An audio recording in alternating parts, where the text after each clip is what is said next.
हर हर महादेव सभी भक्तजनों को। रुद्र संहिता का 11वां अध्याय, शिवार्चन विधि और उसका फल। ऋषि बोले, हे सूत जी, यह तो आपने मुझे महादिव्य शिवलिंग की उत्पत्ति सुनाई, जिसके प्रभाव से दुखों का नाश हो जाता है।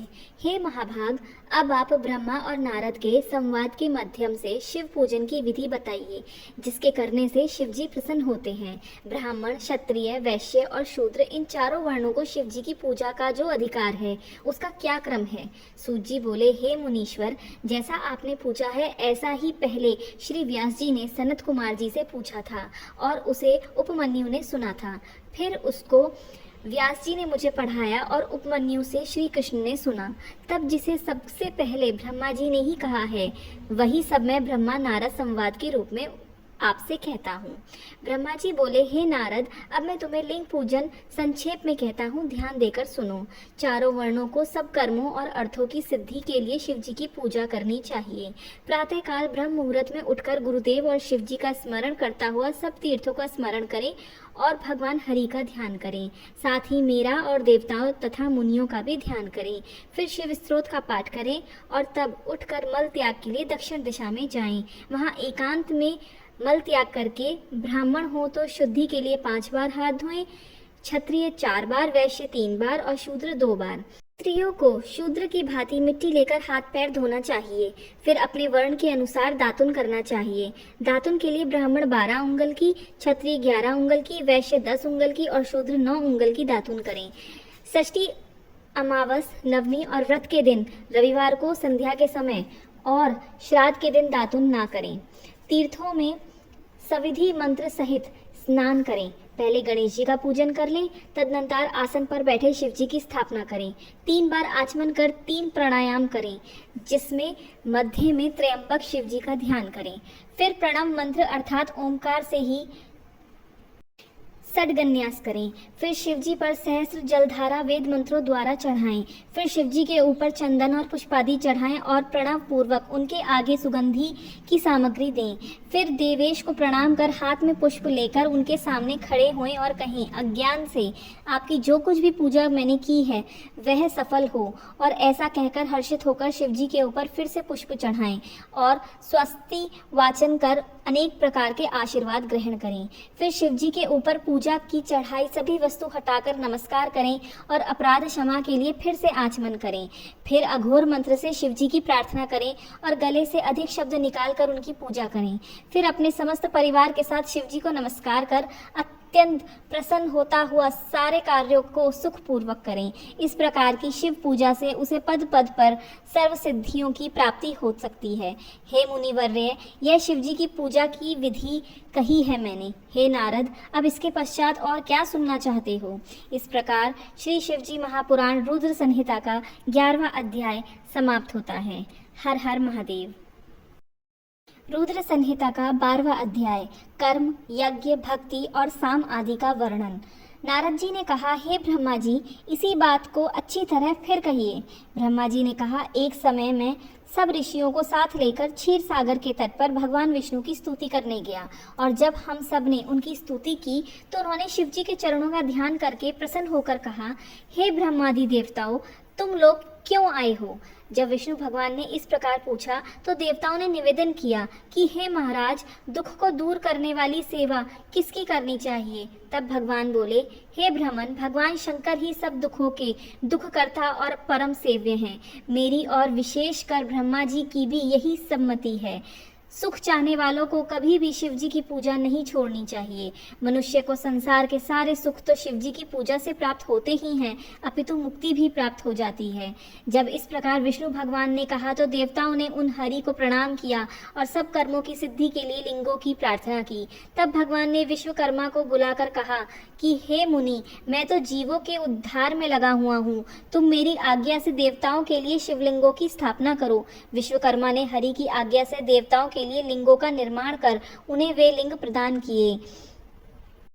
पद्म रागमणि का लिंग इंद्र को, सुवर्ण का कुबेर को, पीतमणि का धर्मराज को, श्याम वर्ण का वरुण को, इंद्र नीलमणि का विष्णु को, सुवर्ण में लिंग ब्रह्मा जी को, चांदी का विश्वदेवों और वसुओं को बनाकर दिया। पीतल का अश्विनी कुमारों को, स्फटिक का लक्ष्मी को, तांबे का आदित्यों को, मोती का चंद्रमा को और वज्रलिंग ब्राह्मणों को दिया। फिर ब्राह्मण की स्त्रियों को मिट्टी का, नागों को चंदन का, मक्खन का देवी को, भस्म का योगी को, दधी का यक्षों को और मिट्टी का छाया को दिया। इस प्रकार जब सब लिंगों की प्राप्ति हो गई तब विष्णु जी के वचनों को सुनकर मैं देवताओं सहित अपने लोक में आया और सब ऋषि और देवताओं को उसकी पूजा विधि को बतलाया और कहा कि सभी लोग विधि पूर्वक इस प्रकार लिंगों की पूजा करें। शिव जी की पूजा करने से सभी देवताओं की पूजा हो जाती है, इसलिए सब काम और फलों की प्राप्ति के लिए लोक के कल्याणकारी और सब प्राणियों के हित तत्पर शिव जी की पूजा करें।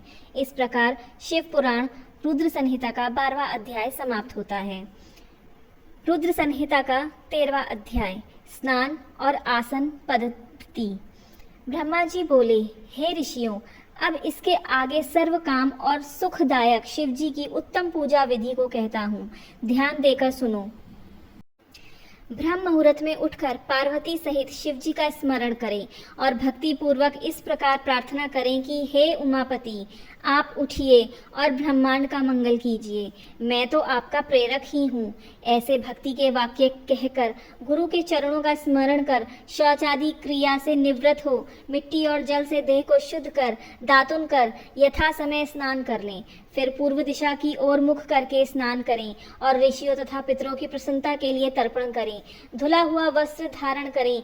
फिर मृग चर्मादि पर बैठकर आसन लगा त्रिपुंड लगाएं। भस्म के अभाव में जल से ही त्रिपुंड लगा लेना चाहिए। त्रिपुंड धारण कर रुद्राक्ष धारण करें। फिर मंत्र पूर्वक 3 बार आचमन करें। विधान से यथाशक्ति सब पूजन सामग्रियों को शिव जी के समीप स्थापित करें और सिंदूर आदि पदार्थों से विघ्न नाशक शिव जी की पूजा करें। फिर द्वार पर स्थित महोदर नामक द्वारपाल की पूजा करें। पश्चात सती पार्वती जी की चंदन कुमकुम और अनेक प्रकार के धूप दीपों से उनकी और नाना प्रकार के नैवेद्यों से शिव जी की पूजा करें। नाना प्रकार के स्त्रोतों से प्रीति पूर्वक ऋषध्वज शिव जी की स्तुति करें। धीरे धीरे शिव जी की परिक्रमा करें। फिर साष्टांग दंडवत कर इस मंत्र से भक्ति पूर्वक पुष्पांजलि अर्पित करें और कहें कि हे शिव जी, मैंने ज्ञान से अथवा अज्ञान से आपकी जो कुछ भी पूजा की है वह सब आपकी कृपा से सफल हो। हे प्रभु, मैं आपकी शरण में हूँ। हे मुनियों, इस प्रकार शिव जी की पूजा की एक और विधि मैंने तुमसे कही है। अब आगे और क्या सुनने की इच्छा है वह भी कहो। इस प्रकार श्री शिव महापुराण द्वितीय रुद्र संहिता का 13वां अध्याय समाप्त होता है। रुद्र संहिता का 14वां अध्याय, पुष्प जलादि धारा पूजन। ऋषियों ने कहा, हे महाभाग, अब आप यह बताइए कि शिव जी की किन किन फूलों से पूजा की जाए और उनके क्या फल हैं। सूत जी बोले, हे शौनकादि ऋषियों, यही प्रश्न नारद जी ने ब्रह्मा जी से किया था और ब्रह्मा जी ने कहा था कि कमलपत्र, बेलपत्र, शतपत्र तथा शंख पुष्प से देवता का पूजन करने से लक्ष्मी की प्राप्ति होती है। 20 कमल का 1 प्रस्थ और सहस्र बेलपत्रों का आधा प्रस्थ होता है। सकाम पूजें तो सब कामनाओं की प्राप्ति होती है और यदि निष्काम पूजे तो वह शिव रूप हो जाता है। यदि कोई 10 करोड़ पार्थिव लिंग की पूजा करे तो वह राज्य का इच्छुक राज्य पा सकता है। हे मुनीश्वरों, शिव जी को संतुष्ट करने के लिए शिवलिंग पर फूल, चावल, चंदनादि सहित अखंड जल की धारा चढ़ाकर उनकी पूजा करें। फिर धूप, दीप, नैवेद्य तथा आरती, प्रदक्षिण और नमस्कार कर क्षमा विसर्जन करें। इस प्रकार की पूजा भोग और राज्य प्रदायक है। इस प्रकार जब अंग सहित मंत्र पूर्वक शिव जी की लक्ष्य पूजा हो जाए तो 12 ब्राह्मणों को भोजन कराएं। यहाँ पर मंत्र की 108 विधियां कही गई हैं। प्रत्येक कार्य के लिए प्रत्येक विधि से पूजा करें। ज्वर प्रलाप की शांति के लिए केवल जल की धारा मंगल देती है। इसमें शतरुद्रीय मंत्र, 11 रुद्र मंत्र, रुद्र जाप, रुद्र सूक्त, षडंग, महामृत्युंजय और गायत्री के अंत में नमः लगाकर नामों से अथवा प्रणव से अर्थात ओम मंत्र से दूसरे शास्त्रोक्त मंत्रों से जल की धारा करें। धारा पूजन शुभ संतान वर्धक है। गुरु से समझ कर करें। यदि अपने घर में नित्य कलह होता है तो शिव जी पर जल की धारा करें तो सब दुख विनष्ट हो जाते हैं। यदि शत्रु को तपाना हो तो शिव जी पर तेल की धारा चढ़ाएं। मधु से शिव जी को पूजें तो यक्षराज हो जाए। ईख के रस से पूजें तो आनंद मंगल हो जाए। यदि गंगा जल की धार दें तो भुक्ति मुक्ति प्राप्त हो जाती है। हे मुनीश्वर, आपने जो पूछा वह सब मैंने आप लोगों को सुना दिया। जो लोक में सफल और सर्व कर्मदायक तथा हितकारी है, जो स्कंद और उमा सहित शिवजी की सविधि पूजा करता है, वह पुत्र पौत्रादिकों के साथ संपूर्ण सुखों का भोग कर अंत में महेश्वर लोक का भागी होता है। श्री शिव महापुराण तृतीय रुद्र संहिता का 14वां अध्याय समाप्त होता है। रुद्र संहिता का 15वां अध्याय कैलाश और वैकुंठ आदि की उत्पत्ति। नारद जी बोले, हे सुरश्रेष्ठ ब्रह्मा जी, आपने हमको जो अद्भुत और परम पवित्र कथा सुनाई है, इसके लिए आपको धन्यवाद है। अब इसके अनंतर और भी जो चरित्र और सृष्टि का प्रकार है, वह सब सुनाने की कृपा करें। सूत जी बोले, यह तो आपने अच्छी बात पूछी है। इसके पश्चात जो कुछ हुआ और जैसा मैंने सुना है वैसा मैं आपसे कहता हूँ। ब्रह्मा जी बोले, जब सनातन शिव जी अंतर्धान हो गए, तब मैं और विष्णु जी अत्यंत सुख को प्राप्त हुए। फिर मैंने हंस का और विष्णु जी ने वाराह का रूप धारण कर सृष्टि के लिए लोकों के रचने का विचार किया। इस पर नारद जी ने पूछा कि आप दोनों ने अन्य रूपों को छोड़कर हंस और वाराह का रूप ही क्यों धारण किया? ब्रह्मा जी बोले, हंस की ऊपर जाने की गति निश्चल होती है और तत्व अतत्व के विभाग में उसे क्षीर नीर जैसा ज्ञान करने की बुद्धि होती है। इसी कारण मुझ ब्रह्मा ने हंस का रूप धारण किया और वाराह की गति नीचे जाने में निश्चल होती है। इसी कारण विष्णु जी ने वंचर वाराह का रूप धारण किया। उसी दिन से यह वाराह कल्प कहलाया। हे नारद, तुम्हारे एक प्रश्न का उत्तर हो चुका। अब सृष्टि की रचना विधि सुनो। मैंने सृष्टि की कामना से शिव और विष्णु का स्मरण कर पहले जल का निर्माण किया था। उस जल में से अंजलि डालकर 24 तत्वों वाला एक अंड प्रकट किया, जो फिर विराट हो गया। उसके विराट होने से मुझे बड़ा संशय हुआ और इसके लिए मैंने 12 वर्ष का एक कठिन तप किया। इस तप में मैंने केवल विष्णु जी का ध्यान किया। तब श्री विष्णु जी प्रकट होकर मेरे अंगों को स्पर्श करते हुए बोले कि हे ब्राह्मण, मैं तुम पर प्रसन्न हूँ। शिव जी के प्रसाद से मेरे लिए कुछ भी अदेय नहीं है। जो चाहो मुझसे वर मांगो। मैंने कहा, शिवजी ने मुझे आपके ही आश्रित किया है और उन्होंने जो कहा मैं वही मांगता हूँ। यह जो 24 तत्वों वाला अंडा विराट हो गया है और इसमें चेतना नहीं दिखाई देती है, इसको आप चैतन्य कर दीजिए। तब शिवजी का ध्यान कर विष्णु जी अनंत रूप से उस अंड में प्रवेश कर गए। फिर तो उस अंड से सहस्त्रों सिर, सहस्त्रों नेत्र और सहस्त्रों चरण सहित अवयव निकलकर पृथ्वी को चारों ओर से घेर लिए। विष्णु जी सातों लोकों के अधिपति हो गए। शिव जी ने उन्हें अपने कैलाश के ऊपर स्थान दिया। मैं सृष्टि रचने लगा। तब पहले पाप की सृष्टि उत्पन्न हुई। उसमें अविद्या और तम की प्रधानता थी। उसमें मैंने स्थावरों की रचना की। फिर मैं मुख्य सृष्टि की रचना के लिए शिव जी का ध्यान करने लगा। तब तिरछे चलने वाले जीव प्रकट हुए। इनसे भी मुझे संतोष न हुआ। तब मैंने सात्विकी देवताओं की सृष्टि की, परंतु इससे भी कार्य साधन नहीं हुआ। अतः मैंने शिवजी की आज्ञा से रजोगुण वाले मनुष्यों की सृष्टि की। इस प्रकार जब मेरी 5 प्रकार की सृष्टि हो गई, तब मैंने सर्गों की रचना का विचार किया। तब महत् सर्ग, सूक्ष्म भौतिक सर्ग और तीसरा वैकारिक सर्ग उत्पन्न हुआ। फिर वैकारिक सर्ग से प्राकृतिक सृष्टि 8 प्रकार की हुई और नवा कुमार सर्ग हुआ, जिसका वर्णन करना कठिन है। फिर उपयोगी द्विजात्मक सर्ग हुआ, जिसमें सनकादिकों का महान कौमार सर्ग हुआ। जब मैंने उनसे सृष्टि रचना को कहा तो उन्होंने वैराग्य दिखाया। इससे मुझे अत्यंत क्रोध आया, यहाँ तक कि मेरे नेत्रों में आंसू की बूंदें टपकने लगीं। तब विष्णु जी ने आकर मुझे समझाया कि शिव जी का तप करो। मैंने बड़ा तप किया है। तब मेरे बौ नासिका के मध्य से त्रिमूर्ति, सर्वज्ञ, सबके कर्ता, नील लोहित नाम वाले शिव जी प्रकट हुए। उन्हें देखकर मैं प्रसन्न हुआ और कहा कि अब आप ही अनेक प्रकार की सृष्टि कीजिए। इस पर करुणानिधि महादेव जी हंसने लगे और बोले कि नहीं, मैं ऐसी अशोभन सृष्टि नहीं करूँगा जो कि कर्मवश दुख के सागर में पड़े। अतः दुख वाली प्रजा निर्माण आप ही कीजिए। ऐसा कहते हुए नील लोहित भगवान शंकर शीघ्र ही अंतर्धान हो गए। इस प्रकार श्री शिव पुराण द्वितीय रुद्र संहिता का 15वां अध्याय समाप्त होता है। रुद्र संहिता का 16वां अध्याय मनवादिक सृष्टि उत्पत्ति। ब्रह्मा जी बोले, इसके पश्चात शब्दादि पंचभूतों द्वारा पंचीकरण करके उनसे स्थूल आकाश, वायु, अग्नि, जल और पृथ्वी, पर्वत, समुद्र, वृक्षादिक और कालादि से युग पर्यंत कालों की भी मैंने रचना की तथा और सृष्टि के बहुत से पदार्थों को मैंने रचा। परंतु जब इससे भी मुझे संतोष नहीं हुआ तो मैंने अम्बा सहित शिवजी का ध्यान कर सृष्टि के अन्य पदार्थों की रचना की और अपने नेत्रों से मरीचि को, हृदय से भृगु को, सिर से अंगीरा को और कान से मुनिश्रेष्ठ पुलह को, उदान से पुलस्त्य को, समान से वशिष्ठ को, अपान से क्रतु को, कानों से अत्रि को, प्राण से दत्त को और गोदी से तुम नारद को और अपनी छाया से कर्दम मुनि को उत्पन्न किया। साथ ही सब साधनों के भी साधन धर्म को भी मैंने अपने संकल्प से उत्पन्न किया। तब मैं कृतार्थ हुआ। फिर मैंने अपना दो रूप किया। मैं आधे से नारी और आधे से पुरुष हुआ, जिसमें परम साधक पुरुष स्वयंभुव मनु और शतरूपा नाम वाली योगिनी एवं तपस्विनी वह नारी हुई, जिस परम सुंदरी को ग्रहण कर मनु ने विवाह की विधि से मैथुन द्वारा सृष्टि को उत्पन्न किया।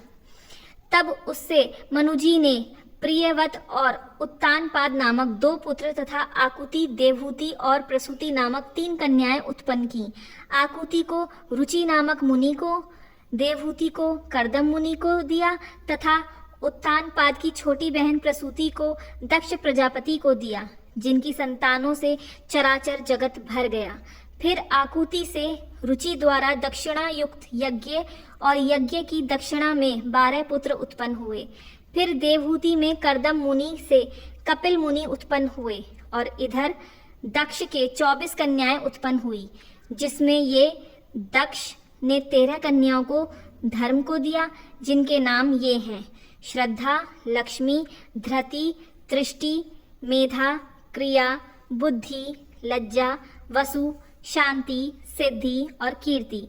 फिर इनसे छोटी 11 कन्याओं क्षयाति, सतयुत, संभूति, स्मृति, प्रीति, क्षमा, सन्नति, अनुरूपा, ऊर्जा, स्वाहा और स्वधा को क्रमशः भृगु, भवमरीचि, अंगीरा मुनि, पुलस्त्य, पुलह, क्रतु, अत्रि, वशिष्ठ, वह्नि और पितर को दिया, जिनकी संतानों से त्रिलोकी भर गई। हे मुनि सत्तम, इस प्रकार तुम्हारे लिए मैंने सृष्टि का प्रकार कहा।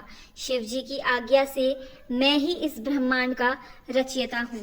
इस प्रकार श्री शिव महापुराण द्वितीय रुद्र संहिता का 16वां अध्याय समाप्त होता है। रुद्र संहिता का 17वां अध्याय शिवजी की कैलाश यात्रा। सूत जी कहते हैं, जब इस प्रकार ब्रह्मा जी ने कहा तब नारद जी ने नमस्कार कर विनय पूर्वक फिर पूछा कि हे ब्रह्मा जी, शिवजी कैलाश पर कब गए और महात्मा कुबेर के साथ उनकी मित्रता कहाँ हुई और वहां रहकर शिवजी ने क्या किया? ब्रह्मा जी कहने लगे, हे नारद, जिस प्रकार शिवजी कैलाश पर गए और कुबेर के साथ मित्रता की वह सुनो। कामपिल्य नगर में एक यज्ञदत्त नाम का ब्राह्मण रहता था, जो यज्ञ विद्या में पारंगत था। उसके गुणनिधि नामक एक पुत्र था। उसने ब्राह्मणों के आचार त्याग, संध्या वंदनादि से रहित हो ब्राह्मणों की निंदा में रत और पाखंडियों तथा भांडों का साथ कर लिया था। पिता तो घर के कार्यों में और दीक्षादि में संलग्न रहते थे, पर जब घर आकर अपनी स्त्री से पूछते थे कि इस समय गुणनिधि कहाँ है, तो वह कह देती थी कि वह कहीं स्नान या देवताओं के पूजन के लिए गया होगा। एक ही पुत्र वाली होने के कारण वह माता दीक्षित को ठगने लगी। निदान ग्रह सूत्र के अनुसार दीक्षित ने उस पुत्र का विवाह भी करा दिया। माता नित्य पुत्र को समझाती कि तुम्हारे पिता बड़े ही महात्मा और क्रोधी भी हैं। तुम्हारा कुल बड़ा पवित्र है, तुम यह जुआ आदि निंद्य कर्म क्यों करते हो? हे पुत्र, इसे त्याग देने में ही तुम्हारा कल्याण है। परंतु उस पर कुछ भी प्रभाव नहीं पड़ता था। एक दिन उसने घर में रखी हुई पिता के हाथ की अंगूठी को चुराकर किसी जुआरी के हाथ में दे दी। दैवयोग से दीक्षित ने उस अंगूठी को जुआरी के हाथ में देखा और उससे पूछा, तो उसने कहा, मैंने कोई तुम्हारी चोरी तो नहीं की है, लेकिन ये तुम्हारे पुत्र ने ही लाकर दी है। यह अंगूठी ही नहीं, अभी उसने और जुआरी को और भी बहुत सारा धन लाकर दिया है। लज्जा के मारे दीक्षित का सर झुक गया। वह सिर झुकाया और वस्त्र से अपना मुख ढक कर अपने घर गया और पत्नी से कहा कि वह तेरा गुणनिधि पुत्र कहाँ है? तू बड़ी सत्यवादिनी है। इससे तो जब जब मैं पूछता था कि कहाँ गया है, तब तब तू मुझसे अपनी बातों में बहला दिया करती थी। पत्नी से ऐसा कहते हुए ब्राह्मण यज्ञदत्त घर की ओर चीजें ढूंढने लगा, परंतु जब एक भी चीज न मिली, क्योंकि पुत्र ने उन्हें जुए में दे डाला था, तब सारा दोष अपनी पत्नी की जान पर उस ब्राह्मण ने जल लेकर स्त्री पुत्र को तिलांजलि दे दी और किसी क्षत्रिय ब्राह्मण की कांता से अपना दूसरा विवाह भी कर लिया। श्री शिव महापुराण द्वितीय रुद्र संहिता का 17वां अध्याय समाप्त होता है। रुद्र संहिता का 18वां अध्याय, यमदूतों से शिव गणों की वार्ता। ब्रह्मा जी ने कहा, हे नारद, जब यह समाचार दीक्षित के पुत्र को मिला तो वह ग्रह त्याग कर कहीं दूर जाकर अपने भविष्य की चिंता करने लगा। कभी माता की ममता में का स्मरण, कभी पिता की धर्मज्ञता और कभी अपनी मूर्खता पर पश्चाताप करने लगा। निदान भूख प्यास से पीड़ित संध्या के समय एक शिव मंदिर के पास जाकर बैठ गया, जहाँ शिवरात्रि के व्रत में शिवजी के भक्त पूजन हेतु सपरिवार समस्त सामग्रियों से युक्त होकर आए। जब वह वहां सब प्रकार की शिव की पूजा कर चुके और घर से लाए हुए पक्का नादी चढ़ाकर किंचित विश्राम करने लगे, तो उनकी आंखों में झपकी आते आते यज्ञदत्त का पुत्र धीरे से उठकर मंदिर में प्रवेश कर गया और जो कुछ भोग चढ़ा था सब लेकर चंपत हो गया। किंतु उसी क्षण उसके पैर की धमधमाहट सुनकर वे सोए हुए लोग जाग उठे और चिल्लाते तथा दौड़ते हुए उसका पीछा किया। नगर के लोगों ने भी उसे खदेड़ा और नगर के रक्षकों ने तो उसे भागते हुए को ऐसा मारा कि वह क्षण भर में ही अंधा हो गया। अभी तक उसने उस नैवेद्य को खाया भी नहीं था कि इतने में यम के दूतों ने आकर उसे बांध लिया। परंतु जो ही वह उसे ले जाना चाहते थे कि दिव्य विमान पर बैठे हुए शूलधारी शिवजी के पार्षद भी उसे लेने के लिए आ गए और बोले कि हे यमराज के गणों, अब इस परम धर्मात्मा ब्राह्मण को छोड़ दो, क्योंकि इसमें कोई पाप शेष नहीं रहा। यम के दूतों ने शिवजी के पार्षदों को नमस्कार कर कहा, नहीं, आप नहीं जानते, यह बड़ा पापी है। यह देखो, इसने शिवजी का निर्माल्य भी चुराया है। शिव निर्माल्य के भक्षक और उल्लंघन करने वालों को तो छूने से भी पाप लगता है, परंतु धर्म में जैसी जानकारी आप सबको है वैसी हम सबको नहीं है। अतएव यदि इसमें कुछ धर्म का लेश हो तो हमें भी सुनाइए। तब शिवजी के किंकरों ने उन पार्षदों से कहा कि हे यमदूतों, इस यज्ञदत्त के पुत्र ने जहाँ बहुत से पाप किए हैं, वहीं इसने पाप रहित धर्म भी किए हैं। जैसे लिंग के सिर पर गिरती हुई दीपक की छाया का इसने निवारण किया और रात्रि में इसने अपना वस्त्र फाड़कर दीपक की बत्ती डाली। प्रसंगवश इसने शिव पुराण का श्रावण किया तथा व्रत रहकर इसने शिवजी की पूजा का दर्शन किया। स्थिर चित्त से द्वार पर बैठा रहा। इस कारण यह अभी हमारे साथ शिवलोक को जाएगा और कुछ दिनों तक वहां रहेगा। फिर पाप रहित होकर यह कलिंग देश का राजा होगा। तुम लोग प्रसन्न हो अपने लोक को जाओ। ब्रह्मा जी कहते हैं, यह सुनकर यम के दूत वहां से जहां से आए थे वहीं अपने लोक को चले गए।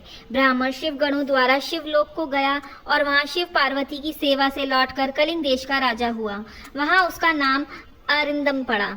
उसने अपने राज्य में शिव भक्ति का अच्छा प्रचार और प्रसार किया। शिव मंदिर में रत्नों के दीपक जलाते रहने से वह अलकापति हुआ। शिवजी की थोड़ी भी सेवा बहुत फलदायक हुई।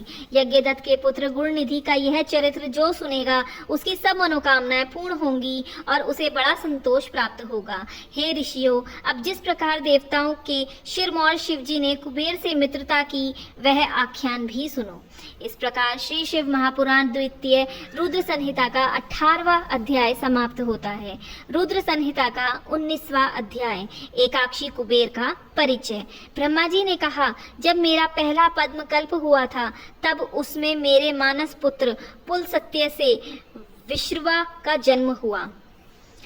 उसके एक वैश्रवण नामक का पुत्र हुआ, जिसने उग्र तप द्वारा शंकर जी की आराधना की।